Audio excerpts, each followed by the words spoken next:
Baik, sebelum ini Kementerian Kesihatan Malaysia KKM ada menetapkan 26 petunjuk prestasi utama atau KPI untuk capai dalam tempoh 100 hari pertama dan ia merangkumi pengurusan pandemik COVID-19, penambahbaikan sistem kesihatan, isu kesihatan mental dan juga penyakit tidak berjangkit.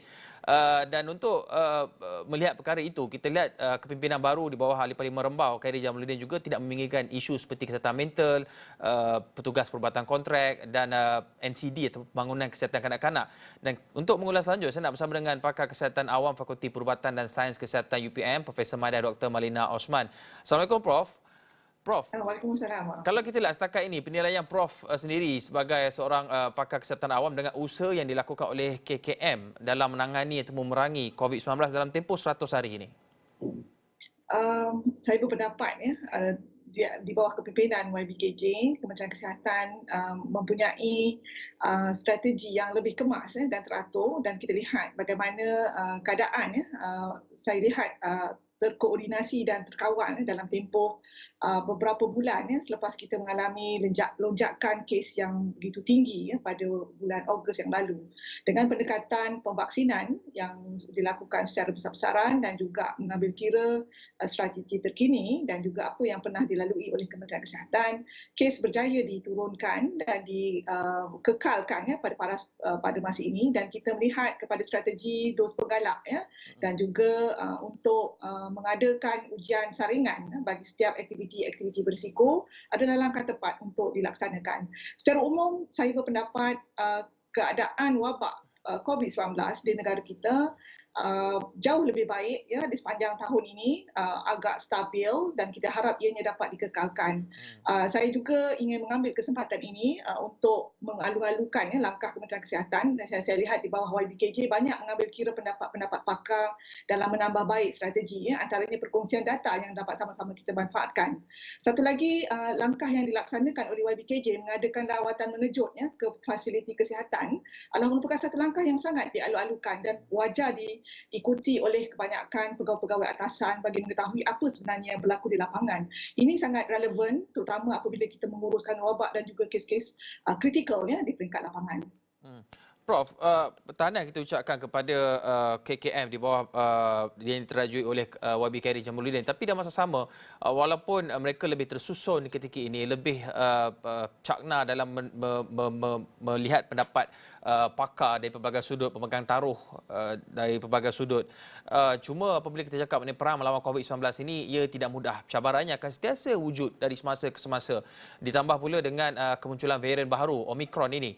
Tapi persoalannya, adakah KKM boleh pakai strategi yang sama bagaimana ketika kita berhadapan dengan kemunculan varian baru sebelum ini seperti varian Delta dan juga Delta Plus? Okey, dari segi mikrobiologi dan juga aspek kesihatan awam kita memang maklum bahawa virus penyebab wabak ini akan sentiasa mengalami perubahan susunan genetik ataupun kita sebut berlakunya mutasi. Dari masa ke semasa ia akan berlaku secara semula jadi, sama ada ia akan menyebabkan ledakan kes ataupun kluster, jumlah kes yang banyak bergantung kepada kebolehmampuan varian tersebut. Untuk Omicron ni pada masa ini banyak lagi perkara-perkara yang masih kita belum ketahui, namun pendekatan seperti mana yang sedia ada pada pandangan saya adalah mencukupi dan juga bersesuaian untuk menangani kemungkinan berlakunya potensi jangkitan yang baru. Pada pandangan saya, selagi mana kita dapat melaksanakan pematuhan SOP sedia ada, pemakaian mask, penjagaan jarak dan juga mengelakkan tempat-tempat sesak di samping memastikan pengudaraan yang sesuai dan juga mengambil vaksin dan juga dos penggalak sedia ada, mampu untuk menangani kes-kes yang kemungkinan berlaku akibat varian tersebut. Di samping itu juga kawalan pintu masuk dan keluar negara juga penting, dan mengesan secara berterusan surveillance varian tersebut di negara kita. Pada pandangan saya ia boleh diteruskan dan tidak menimbulkan sebarang kemuskilan dalam konteks untuk mengawal wabak.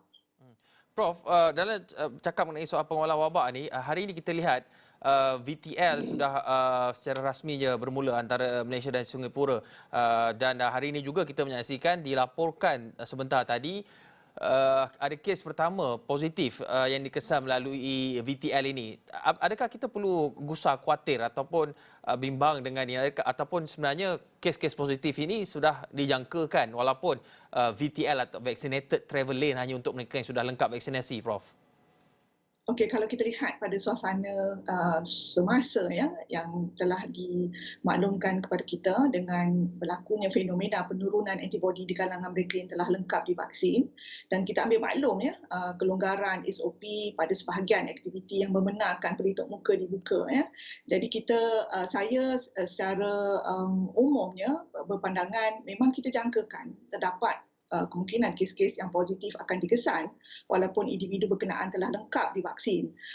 Jadi untuk menangani perkara tersebut, saya sangat cenderung ya untuk mencadangkan memang patut kita lakukan ujian saringan secara berterusan ya, maksudnya untuk mengesan kes-kes positif yang sedemikian sehinggalah dos penggalak yang telah tawarkan ya untuk sebahagian mereka yang bersiko diambil, dapat diambil untuk mereka-mereka yang berkenaan, dan kita harap kes akan turun dan seterusnya kurang kes-kes yang dikesan.